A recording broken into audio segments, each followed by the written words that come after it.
మన మధ్యలో మన స్నేహితుడు విలేకరి షరీఫ్ అయ్య గారు, కళాజీవి ఏకపాత్ర వినయం ఈనాటి అవార్డు గ్రహీత శ్రీ శంకరం మాస్టరు వేదికపైకి రావాల్సిందిగా కోరుచున్నాము. చప్పలతో ఆహ్వానిస్తాము.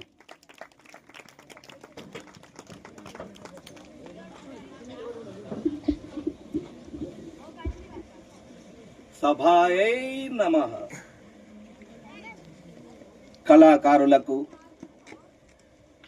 కళారాధకులకు, కళాభిమానులకు, కళా పోషకులకు, ఈ కార్యక్రమ నిర్వాహకులకు, సభాసదులందరికీ నా కళాంజలి.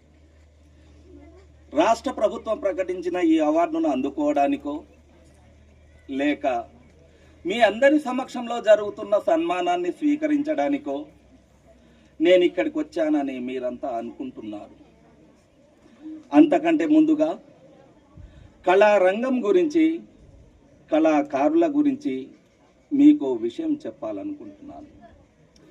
జగ్రహ పాఠ్యం ఋగ్వేదాద్, సామభ్యో గీతమేవ చ యజుర్వేదాద్, అభినయాన్ రసాన్ అధర్వనాదపి అని చతుర్వేద సార సంగ్రహమైనది నాటక కళ. సర్వలలిత కళల సమాహార స్వరూపమీ నాటక కళ. కావ్యేషు నాటకం రమ్యం, నాటకాంతాహైని సాహిత్యం అని అలంకారికులచే కొనియాడబడినది నాటక కళ. కళ కోసం కాదు, ప్రజల కోసం, ప్రగతి కోసం అన్న నానుడిని సార్థకపరిచింది నాటక కళ. ఇంతటి తమ జీవితాలనే అంకితం చేసిన ఎంతో మంది కళాకారులు ఉన్నారు. వారి పరిస్థితి నేడెలా ఉంది? నాటక రంగం అభివృద్ధి చెందకపోవడానికి గల కారణాలేమిటి? ఆలోచించండి.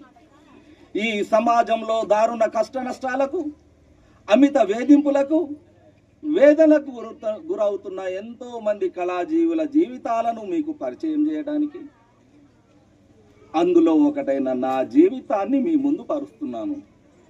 ఓ కళాభిమానులారా, రండి, నా జీవిత పుటలను తిలకించండి. ఓ కళాకారుని ఆవేదనను విలకించండి. అవి నా చిన్నతనంలో నాటకాలాడాలనే సరదా పర్వళ్ళు తొక్కే రోజులు. పాఠశాల వార్షికోత్సవానికి వేసిన నాటకంలో నా నటనను చూసి ప్రధానోపాధ్యాయులు